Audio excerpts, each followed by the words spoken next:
एक बार एक बहुत बड़ा नेता एक साधु के छोटे से आश्रम में गया। वो साधु के बारे में काफी कुछ सुन चुका था, तो उसके मन में भी आया कि चलो एक बार मैं भी जाकर देख लेता हूँ, आखिर सभी लोग इनकी इतनी तारीफें क्यों कर रहे हैं। जब वो उस आश्रम में गया तो वहाँ पर एक छोटा सा कमरा था, उसमें एक कालीन बिछा हुआ था और वहाँ पर कुछ लोग नीचे बैठे हुए थे और साधु जी सामने बैठे हुए थे। कुछ सवाल जवाब उनके बीच में चल रहे थे। वो नेता उस आश्रम में आया और उस नेता के साथ में कुछ उसके बॉडीगार्ड्स भी थे। और वो नेता अब तक जहाँ पर भी जाता था सभी लोग उसका आदर करते थे। उसके जाने पर सभी लोग खड़े हो जाते थे, हाथ जोड़ते थे, सिर झुकाते थे।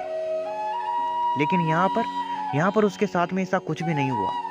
साधु वेस्ट थे तो साधु ने उनकी तरफ देखा ही नहीं। तभी नेता को लगा, यार ये तो मेरी बेइज्जती है, और वो इस बात से गुस्सा हो गया।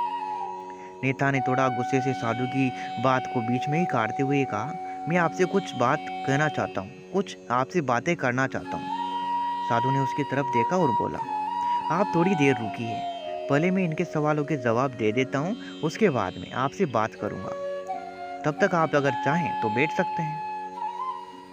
बस साधु का इतना कहना था कि नेता का चेहरा गुस्से से लाल हो गया और फिर उसने अपना सारा गुस्सा उस साधु पर निकाल दिया।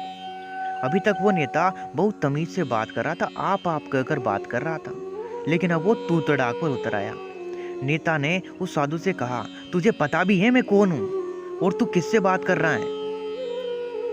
साधु ने उसकी तरफ देखा और कहा, मुझे इससे कोई फर्क नहीं पड़ता कि आप कौन हैं, लेकिन आप जो कोई भी हैं, अगर आप चाहते हैं कि मैं आपके सवालों का जवाब दूं, आपसे बात करूं, तो आप कुछ देर रुक सकते हैं। साधु के ये कहते हैं उसका चेहरा पागल सा हो गया। वो पागल सा हो गया, उसके सामने चिल्लाने चीखने लगा, अब मैं तुझे तेरी असली औकात बताऊंगा।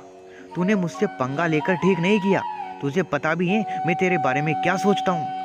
साधु ने फिर से नेता की तरफ देखा और कहा, मुझे इससे कोई फर्क नहीं पड़ता कि आप मेरे बारे में क्या सोचते हैं, आप जो चाहें मेरे बारे में सोच सकते हैं। फिर नेता ने उससे कहा, तू चाहे सुनना चाहता है या नहीं, लेकिन मैं तुझसे यहीं सबके सामने तुझे बताऊंगा कि मैं तेरे बारे में क्या सोचता हूँ। तू कोई साधु नहीं है, तू एक बहुत ही घटिया इंसान है, तू एक ढोंगी है, पाखंडी है, और यहाँ पर जितने भी लोग बैठे हुए हैं उन सबको बेवकूफ़ बना रहा है। तेरा बस एक ही मकसद है, इन लोगों की जेब में जितना भी पैसा है वो सब तेरे पास आ जाए। तू अपने फायदे के लिए इन लोगों का इस्तेमाल कर रहा है, और अब मैं तुझे नहीं छोड़ने वाला हूँ। पूरी दुनिया के सामने तेरा पर्दाफाश करने वाला हूँ। लेकिन उसके बाद भी हल्की सी मुस्कान के साथ उस साधु के चेहरे पर हंसी बनी ही रही। ये देखकर वो और भी तिलमिला गया राजा, और उसने कहा, अब बहुत हो गया, अब मैं यहाँ पर एक मिनट भी नहीं रुकने वाला। लेकिन अभी भी तेरे पास मौका है, अगर तू मुझसे माफी मांगना चाहता है या कुछ कहना चाहता है तो कह सकता है। इतना सब होने के बाद भी साधु के चेहरे पर एक मुस्कान थी और वो बिल्कुल शांत थे। फिर उन्होंने अपनी आंखें बंद कर ली और फिर साधु ने अपनी आंखें खोलकर हाथ जोड़े और कहा, मुझे आपसे कोई गलत गिला शिकवा नहीं है। आपके लिए मेरे मन में कोई गलत ख्याल नहीं है। जो भी मेरे बारे में आपने कहा वो आपकी अपनी सोच थी, जो मुझे आप में कोई भी बुराई नजर नहीं आई। मुझे आप बहुत ही भले इंसान लग रहे हैं। और साधु के इतना कहते ही नेते का दिमाग 7वें आसमान पर पहुंच गया और उसके चेहरे पर एक अजीब सी खुशी थी, क्योंकि उस साधु ने वही कहा जो बाकी सब लोग उस नेता को कहते थे।